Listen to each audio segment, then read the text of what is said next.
Awesome. So after Colton's introduction, I'll be doing another introduction. We're not actually going to get into verse 1 until a couple sections from now because there's a lot to cover on the front end before we actually start studying Revelation. And I want to tell you guys a story. As a birthday present, when I turned 16, my grandfather got me a fund to invest in the stock market, which was not a typical birthday present, but I don't know, I guess it's valuable for life or something. And I asked him about advice. I felt way out of my league. I'd never done that before. And he said his number one piece of advice was don't invest all of your funds in one stock or one asset because it could tank. The value could go down to zero. And he told me about this time when he had invested thousands of dollars into one specific asset. And at the end, he had enough money to buy a pizza. And he wasn't even kidding. He had lost thousands of dollars because all of a sudden, in an unexpected fashion, this industry that he had sunk thousands of dollars into went bankrupt and was worth nothing. And so he lost a lot of money because he didn't know beforehand that this was a terrible investment choice. And this is why the stock market has a lot of allure for people. You don't know what's going to happen next. It's kind of like a game, a gamble, and there are very high stakes that happen in that gamble. And that's a lot, and there's a potential to make a lot of money, but there's also a potential to lose a lot. And that's the future. Nobody actually knows the future.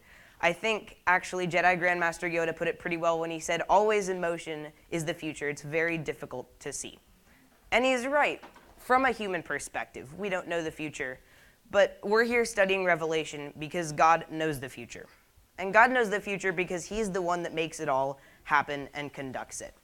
We're going to be studying the book of Revelation, and that's God's description to us of the messiest, most difficult time that's ever going to happen, the prophecies about the end of the world. And it is Revelation. There's no S at the end of it. If you've ever done that, you should probably be careful around some of the Bible nerds in here because it's not technically accurate. Just getting that out on the front end. What is Revelation? It's a book of Revelation, to be not very precise and to be not very original as well. But it's a book of God's prophecy, and this should be understood correctly. Bible prophecy, or the word prophecy in our culture, often carries a connotation of what's going to happen in the future. And while sometimes that's what Bible prophecy is, that's not an accurate description. Prophets and prophecy are God's words to his people. And especially in Old Testament times when there was nasty kings over Israel, a lot of the prophets and the prophecy that God sent to his people were not necessarily in the form of this is going to happen in the future. It was God's words, sometimes his blessing, more often than not his judgment on what was happening. So while this book is, most of Revelation is prophecies about the end time, we should keep in mind that that's not just what prophecy means. Prophecy is God's direct words to his people, and some of Revelation, especially chapters 1 through 3, are God's opinions and God's commands on things different churches are doing and different behaviors that churches exhibit. So we should keep that in mind when studying Bible prophecy. But we do need to study it, and there's often a temptation to avoid studying Revelation because some of the content is difficult. None of it is easy to understand. Sometimes it takes a blind leap of faith, and it's a lot to swallow. I have some friends who think the entire book is a metaphor and that it is open to interpretation because they're not really sure what to do with it. We want to avoid that in this study. We want to take the book as literally as we can because the Bible is meant to be studied. If you allegorize the text and take everything and try to make it fit into what you already believe, or if you take it and you're not sure what to do with it and make it into an allegory of some kind of abstract concept, that doesn't do the book justice at all, and I don't think it's beneficial for teaching. It doesn't, and nothing actually comes out of it except what you think is in there beforehand. That's not what we're going to do. In this study, we want to take an approach that takes the book at its face value. It does it justice. We want to look at it, look at the words, look at what the Apostle John wrote, and believe what he wrote instead of trying to allegorize it or make it into something that it's not. This is generally called the futurist approach to the book of Revelation. Oh, sorry, I didn't have the slide up. I apologize about that. That was a slide. Okay. Should a Christian study biblical prophecy? No. We're already at the Bible study. We all know the answer is yes. I want to give a couple of specific reasons. First, knowing the future has a direct impact on how you live. If my grandfather had known that that asset would drop in value and would become worthless, he wouldn't have invested in it, he would have invested in something else. If we know what's going to happen in the future, that can influence our choices today in a very large degree, and that's why we should study it. In fact, knowing prophecy not only will affect your choices, it also safeguards you against lies and fears. You don't have to worry about what's going to happen or what people say will happen or what people think will happen. You can rest in what God already said is going to happen because God knows, and he's the one that's actually going to do it. And prophecy, after we look at the future part, how that impacts your life, we can look at what prophecy already happened. Colton talked earlier about the prophecies that were about Jesus, and there were quite a few of those, more than 8. But the prophecy, just 8 of them, they should prove beyond a shadow of a doubt that the Bible is trustworthy. Fulfilled prophecy proves that God is indeed God, and that you can trust him, and those were fulfilled. Now, I want to give you an illustration of how important 10 octillion is, because that's a number that we can't really wrap our minds around. The probability 1 in 10 octillion is the same as if you took the entire state of Texas and dug it out 3 feet down. So you have a Texas-sized depression 3 feet down in the ground. If you were to fill that entire basin with little dollar coins, the probability that you would reach down and pick a specified one out of Texas, that's about 1 in 10 octillion. If you were to mark one coin, throw it somewhere random in the entire 3-foot down basin that was Texas, the probability that you would walk across and pick it up, that's 1 in 10 octillion. That's basically 0. It's not going to happen, but in the case of Jesus, it did. That should show us there's not random chance that's happening. This is an orchestrated form of events. You can be sure that prophecies concerning the future are true if they come from God. That's why we should study it as well. It also fosters an attitude of preparedness and detracts from lax, unconcerned way of thinking or living. There are a couple options if you don't know the future. Some people will freak out about it and try to prepare as much as they can, but it really doesn't help if you don't know what's going to happen. The other response is to be, well, we don't know what's going to happen, so you just let it happen, and you feel like you can't do anything about it. If you study biblical prophecy, and you know what God has said is going to happen, and you know in a general sense where things are moving, and you know in the end that God wins, you don't have to fall into that trap. You don't have to just sit back and let everything happen because you feel like you can't do anything about it. You don't have to fall into that way of thinking if you study Revelation and you know how the end times are going to look. And I believe this is the last reason. Prophecy is about, Colton said earlier, 27% of the Bible. That's not, you can't ignore that. That's almost a third, and it's definitely more than a quarter of the Bible, and you can't simply ignore that. That's too much out of the Bible to skirt. A lot of people don't want to study it. It can be difficult, but there's too much in there to shy away from it. Now, it's the Bible. You're not supposed to shy away from anything. It's all important, and it's all God's words, but especially prophecy. You can't leave that chunk of the Bible undiscovered and unstudied. There's simply too much of it. Now, as some of you know, I do competitive speech and debate, and there's one event that my mom wants me to do because it's good for me, but that I simply cannot stand. It's called extemporaneous speaking, and Colton and Cody are laughing over there because they know exactly what I'm talking about. It's a speech where you have to keep up with the news, and you get 30 minutes to prepare, and you're given a question, like how effective will the denuclearization of North Korea be? Something that, in most cases, you haven't even ever heard of it before. I've heard of that one.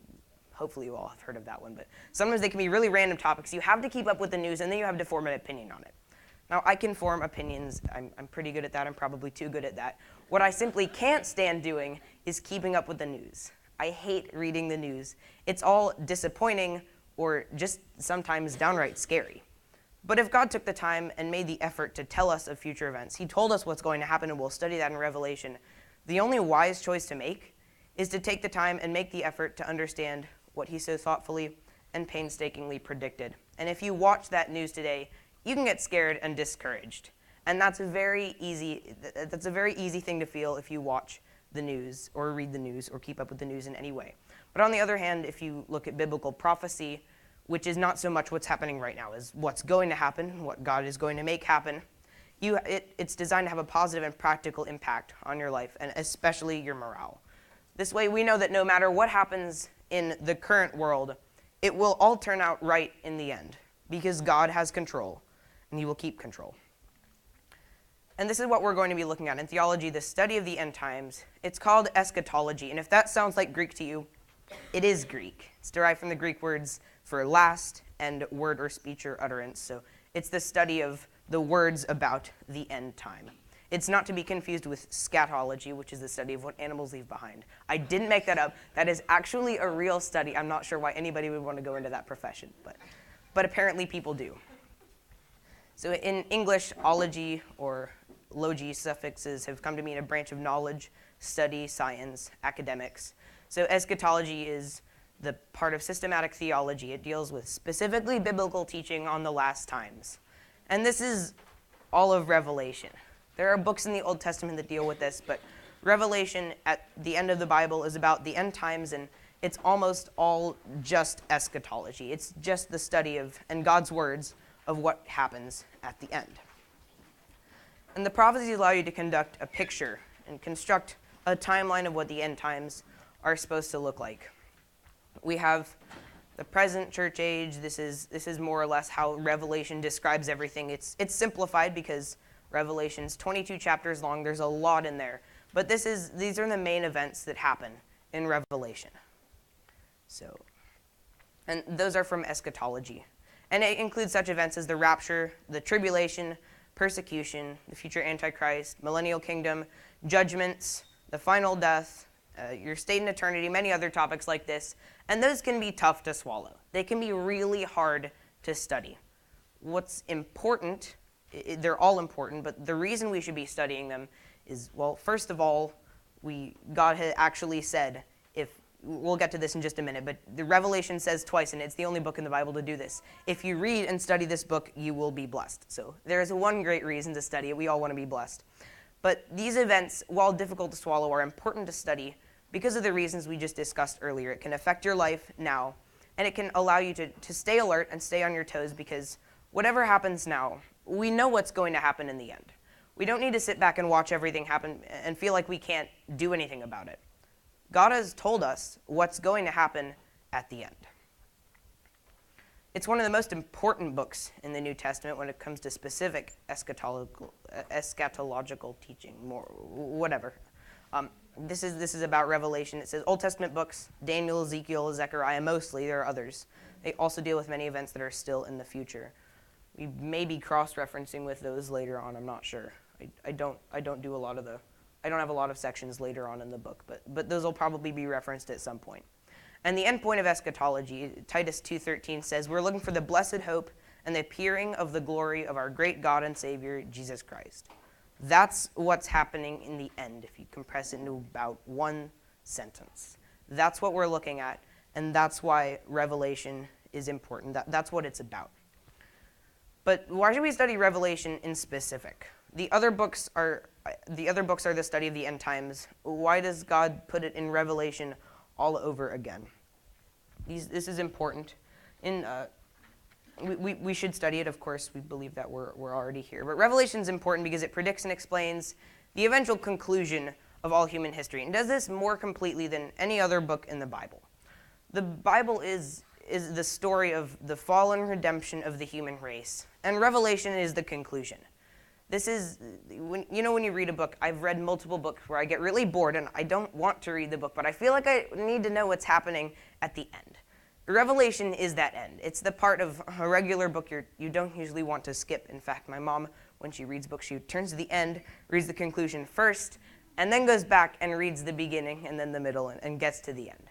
Revelation is the end of the Bible, and it talks about the conclusion of that story of the fallen redemption of the human race. It's something every believer should know in order to avoid that trap where you sit back and watch everything happen and you feel like you can't make an impact. Revelation would say otherwise. Now, other than God's plans, it also deals with Satan's plans for human history, his economic, political, military, religious plans. They're the same.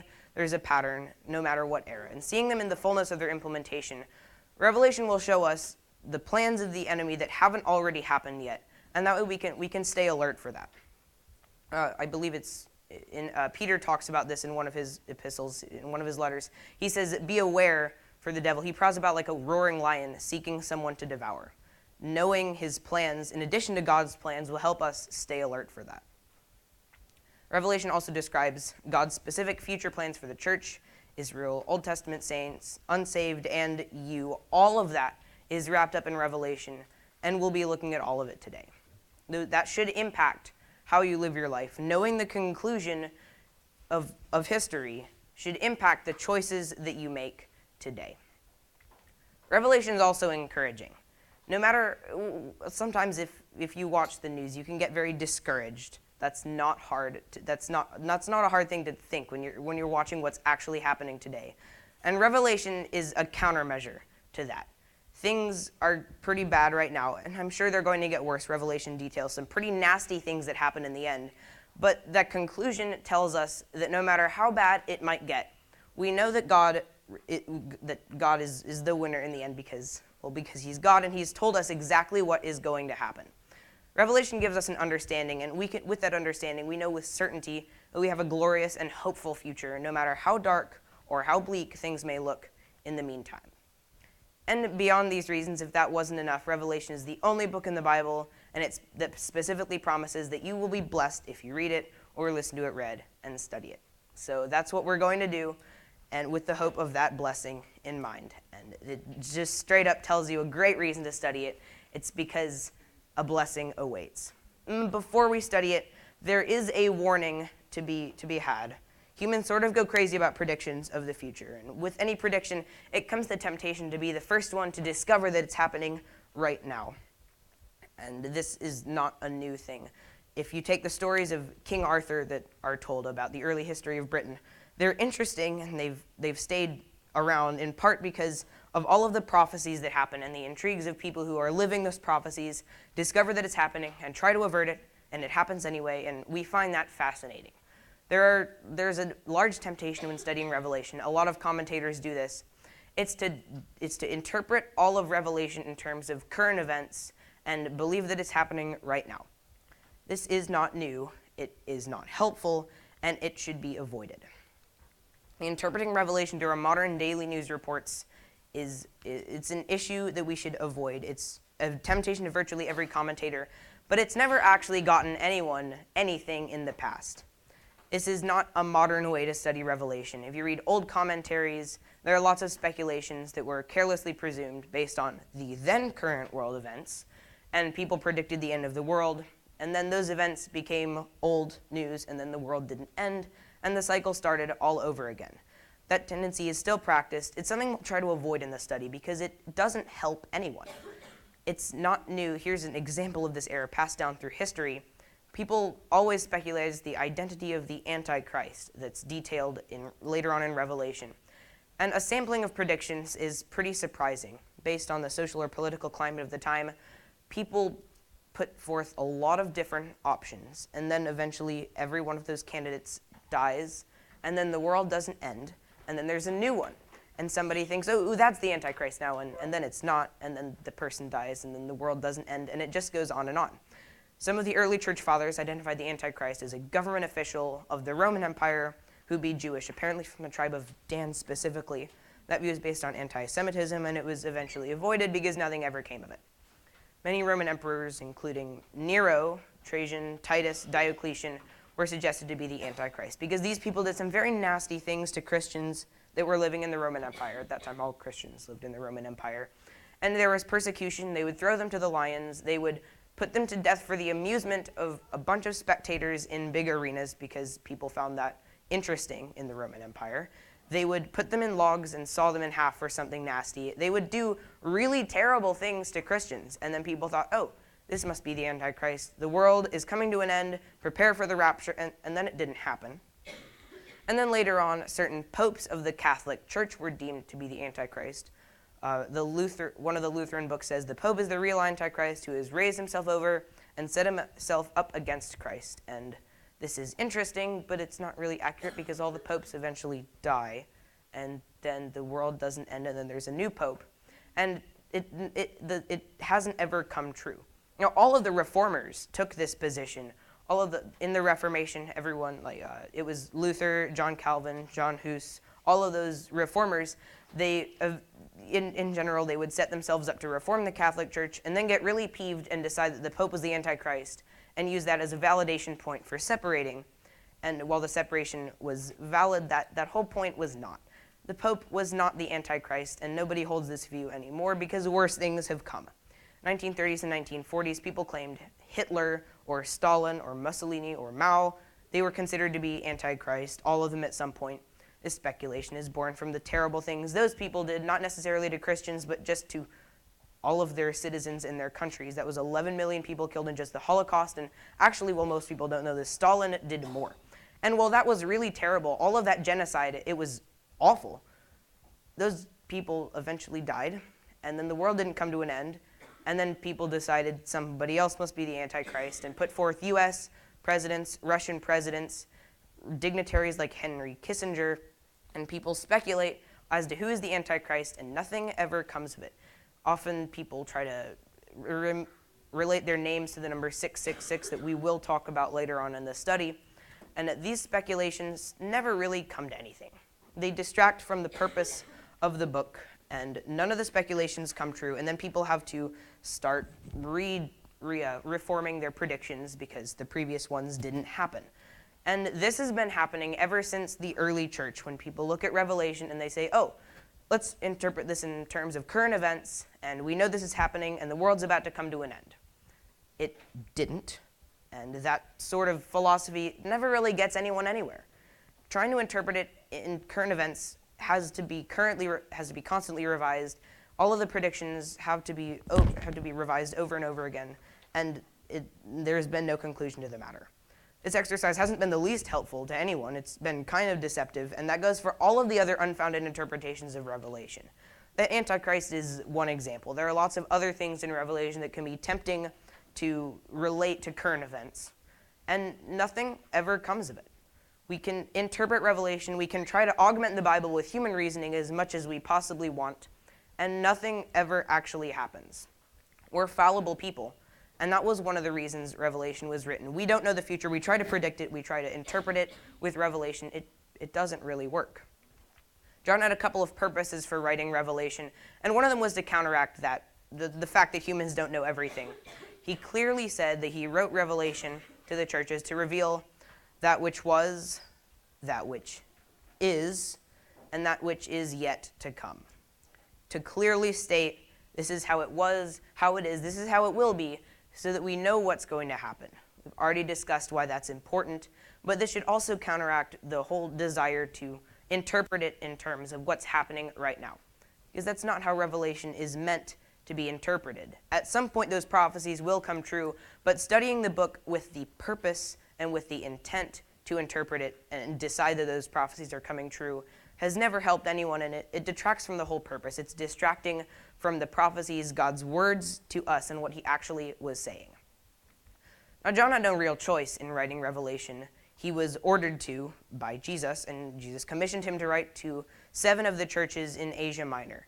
When we study that, Revelation 1 through 3 are letters to the churches in places like Pergamum, Thyatira, Smyrna, Ephesus, places like that some of them nobody's ever heard of, and they're recorded in the Bible because some of those churches were doing things that John needed to address. Some of them needed to be encouraged for the persecution that was happening in the future. We'll look at those in just a minute. Some of Revelation, actually we'll look at that right now. It was written to address real problems in actual local churches, and those problems, they're not all the same. Actually, they're all different. And no matter where your church is, there will be advice for your church or your organization somewhere in this list. So these churches, there's between 30 to 60 year old at the time of John's writing. Some had formed bad habits that needed correcting. Others were troubled and needed encouragement and instructions. We'll look at those churches. Church in Ephesus had departed from her first love. She was pursuing other things other than an actual relationship with Jesus. The church was being distracted, and so John wrote to keep them back on track. The devil was going to hit the church in Smyrna with severe persecution, and Smyrna didn't necessarily know this, so John wrote to them with encouragement to say this is coming, it's going to get really tough. And so he wrote a letter of encouragement to them to kind of steel them for the issues that were coming on. The church at Pergamum was located near a center of satanic activity, needed to be warned of the dangers, and needed to be encouraged to stay on the right track, even though there was lots of other potentially fascinating and definitely harmful activities that were going on. Thyatira was described as being involved in spiritual adultery, needed to correct her ways. This was bad. John wrote some very stinging remarks in this letter to keep them back on track, and he did so for their own good. We'll look at that in Revelation 2. The fifth church he wrote to was Philadelphia, had people linked to it who claimed to be Jews but were not. Now, first of all, that's lying. Don't do that. That's bad. But it's not just lying. There's a similar phenomenon today. This is called replacement theology. These teachers suppose the church is now spiritual Israel. That's not really true. We'll see in Revelation, God has specific plans for the nation of Israel. They haven't been discarded or crumpled up and thrown in a trash can or anything. They're still there. They still have an important place in history. And the church at Philadelphia, those people linked to it didn't see this. And so John wrote to them, and especially the parts that detailed Israel, to make sure they had a correct understanding for God's chosen people. Actually, there's another side to this issue. Cults such as the Mormons claim they are Israel or one of the lost tribes of Israel, how they managed to get halfway across the globe to America. There are really sketchy stories for that. They don't make a whole lot of sense, but this apparently gives them spiritual validation. Now, that's not true. They're not lost tribes of Israel. There's 12, but people don't believe this. Those were some of the reasons John wrote to Philadelphia. Laodicea was a non-committal, lukewarm church. Jesus said he was about to spew her out of his mouth. That word spew has a literal translation of vomit. Don't be lukewarm. Pick a side. So that's basically what John wrote to them. He said you need to ramp things up. Being non-committal or lukewarm or just being there or being present doesn't do a whole lot. That was an issue John wrote to them for those specific reasons to encourage the churches that those weren't the only reasons. It doesn't matter what situation your church may be in. Between the correction and the encouragement, one of the situations, or probably several of them, are definitely relevant, and we should listen to the advice that John gives them, actually that Jesus gives them through John. That advice is important because it was given to them by God, and which means, first of all, it's true, and second, it's relevant.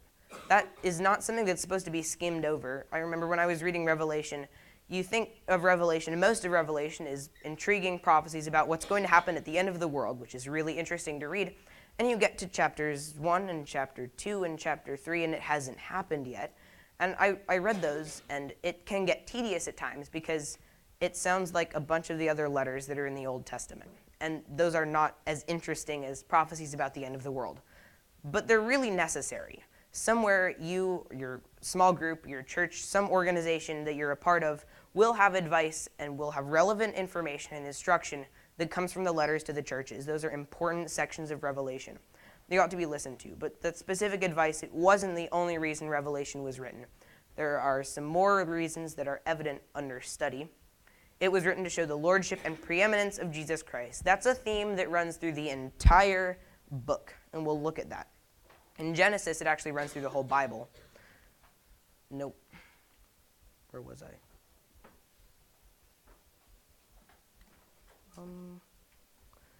I was there. Okay, sorry about that. I lost my place for a minute.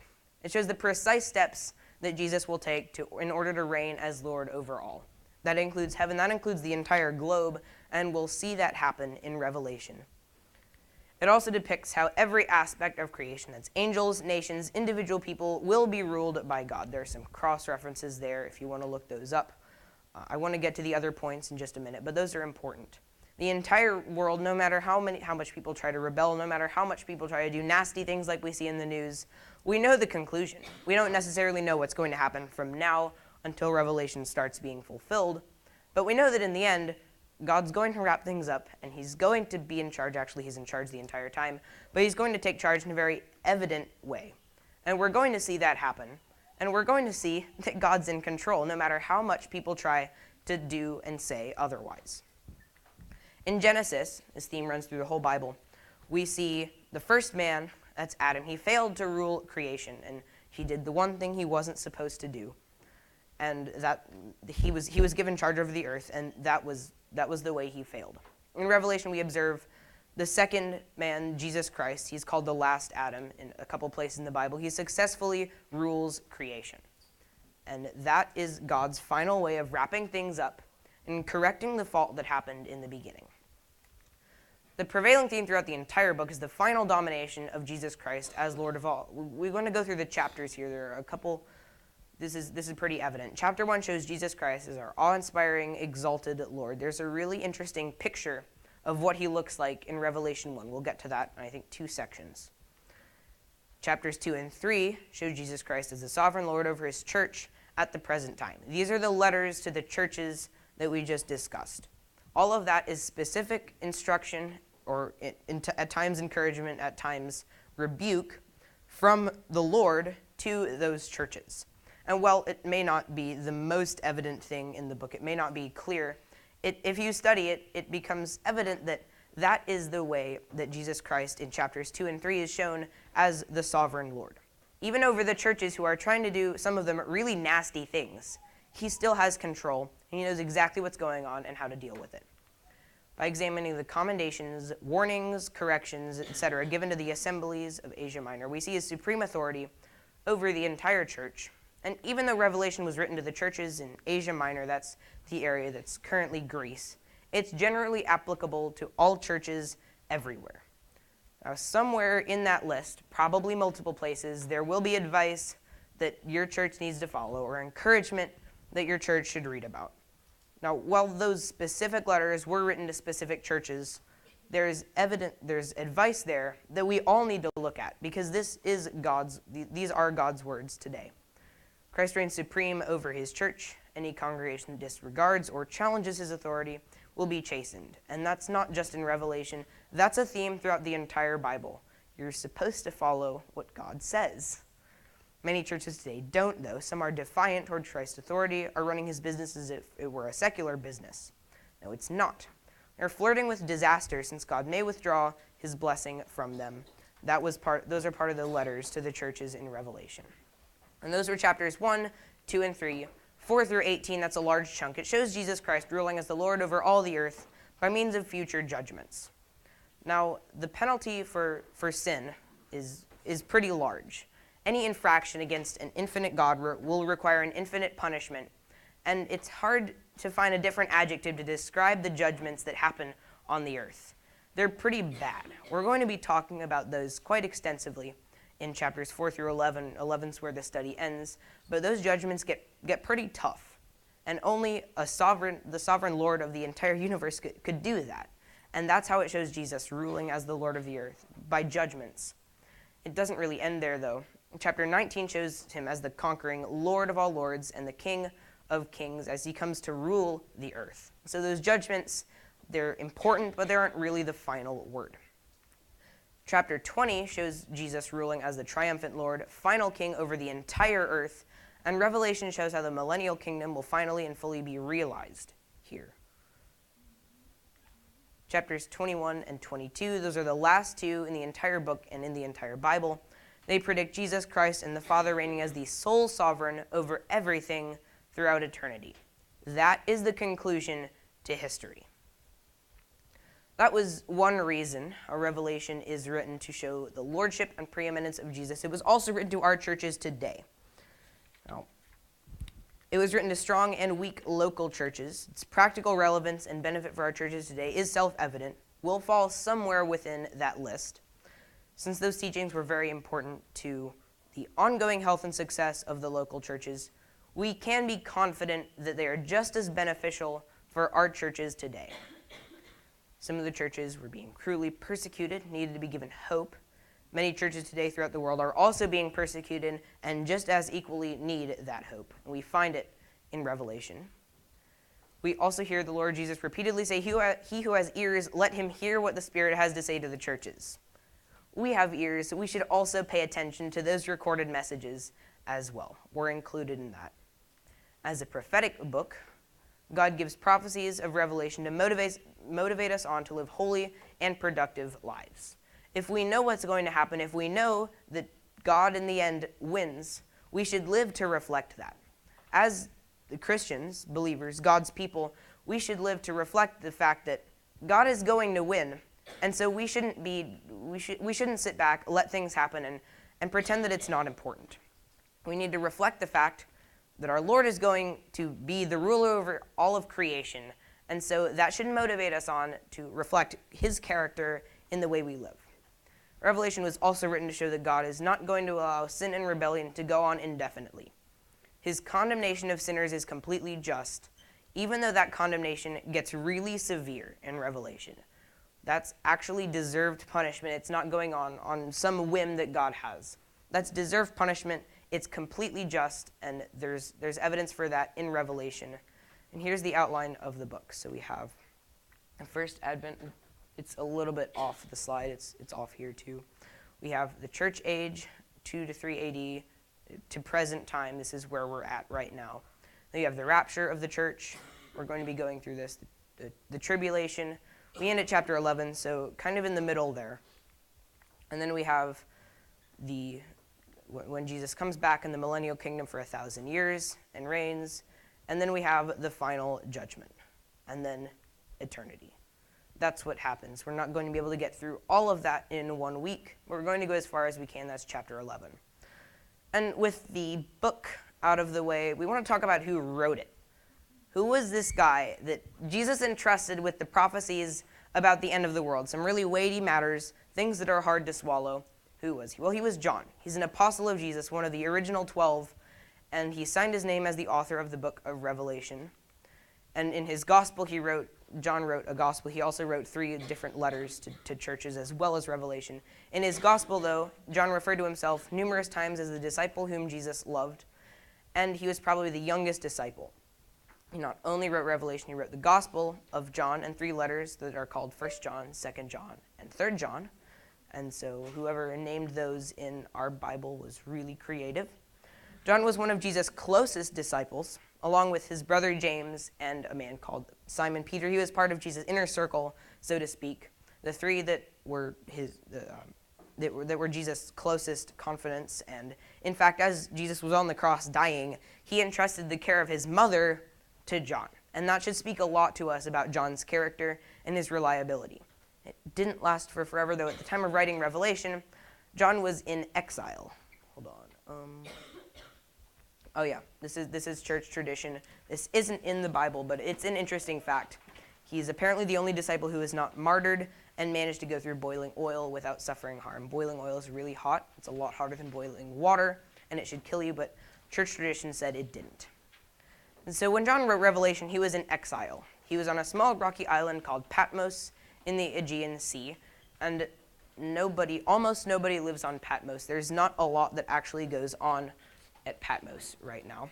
The reason John was there was because he was supposed to be, in exile. He was confined there to live his life as in exile because the Roman government really didn't like him.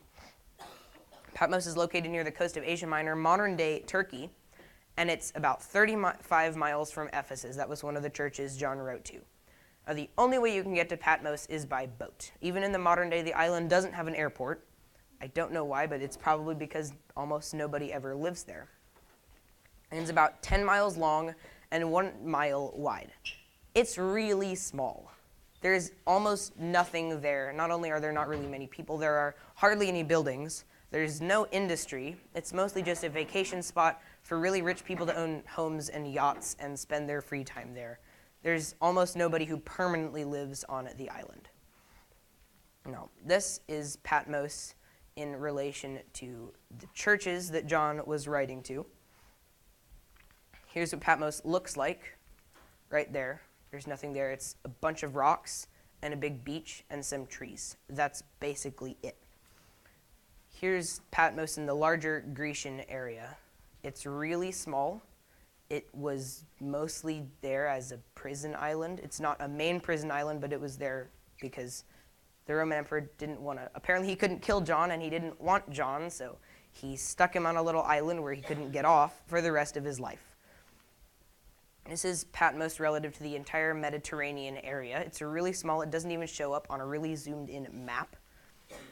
And if it were not for the book of Revelation, none of us would know about it, because other than being the place Revelation was written, it's just not important. It has no airport. The most imposing building on the entire island is a monastery with a bunch of monks. It's called the Monastery of St. John, the theologian, because the only significance the island has ever had in history is the fact that the one book of the Bible was written there. It is supposed to have the cave where John received his vision, and it has, by one count, over 360 little churches, shrines, and holy places on the island, even though it's very small. That's the only significance the entire island has, and it is mostly just a place in the Mediterranean Ocean for rich people to vacation. That's not the time frame John wrote it, though. There was nothing interesting on the island, not even a yacht when John was there. He wrote it about 94 to 96 AD. Now that's important. I don't want to miss that. This is the last book of the entire Bible, and it's written less than 100 years after Jesus was dead. And a lot of people skim over this point. I want to try to hit it home. Julius Caesar was a very important Roman official. This was way before Jesus was born. All historians believe he existed. He's in all the history books. He's a very important figure as the first Roman emperor, the one who set up the kind of the way the government was working when Jesus was born in the Roman Empire. And all of the literature that even mentions Caesar in passing was written more than 100 years after his death. And this is not unique to Julius Caesar. This is a common trend in historical literature. It's common for the earliest manuscripts mentioning one person to be written greater than 100 years after their death, somewhere around there. Now, the reason for that is there was no computers, no printing presses, there were no journalists. This was an age where everything had to be written down by hand, and there were no copying machines, and when something was destroyed, it was just gone. And so when we have literature that's less than 100 years after someone's death, it's considered extremely accurate, very rare, very valuable, and is incorporated into our account of history. Now, the literature, things like that, the earliest ones are generally after 100 years of the guy's death, whoever it mentions. 100 years afterwards, that's the earliest mentioning point. In the Bible, the latest book that mentions Jesus is written less than 100 years after his death. That is very important because it shows that despite the fact there were no copying machines or something, it's been kept around. The entire Bible it's been preserved, and even though it was written within 100 years after Jesus' death, first of all, it survived, and second, that should make it very accurate to everyone. Even secular historians will believe that the Bible is, especially places like the Gospel of Luke that detail archaeology and geography in perfect detail and also 100% accurate. That should speak to us about the reliability of the book that we're studying. This book was written less than 100 years after the events, or after the events that already happened that it describes. It was written before the prophecy, but that should be obvious to us. The book should be accurate because it was written within a very short time after Jesus, who's the main character in the book, died. And the book was written while John was exiled to Patmos, the final years of the Roman Emperor Domitian, who was known for his really nasty persecution. He reigned Domitian as Caesar, which is the title for emperor after Julius Caesar, from 81 to 96. He was reported to have been a very cruel persecutor of Christians. He made a lot of martyrs, killed people just for their faith in Jesus. And he was the brother of Titus. Titus was the general who destroyed Jerusalem in AD 70. So he comes from a really nasty family. He did a lot of really nasty things. And apparently, since he couldn't kill John no matter how hard he tried, he stuck him on an island in the middle of nowhere and let him be, which kind of backfired because then John wrote Revelation. And so he probably did a lot more, made a really large impact in writing that book, maybe even larger than if he became an itinerant preacher going free or something. So we have a book that is written by an apostle to Jesus that's written less than 100 years after his death, and that details the prophecy for the end times. Here are the Gospels. This is the time frame where it happened. So we have the Gospel of Matthew, the letter from James, 1 Timothy, Titus, 2 Timothy. Those are written before Paul's martyrdom. These were all written before Revelation. Then we have Galatians, Thessalonians, the Gospels of Mark, Luke, and John. All of the books of the New Testament are here, and they're all before Jerusalem was destroyed by Rome in AD 70. And then the last book was Revelation, and it was and 1st, 2nd, and 3rd John, because John was the last one who survived. And the last books in the Bible is written 70 to 95 AD, and that's pretty significant. And the testimonies of the early church fathers generally confirm this dating, so it's important.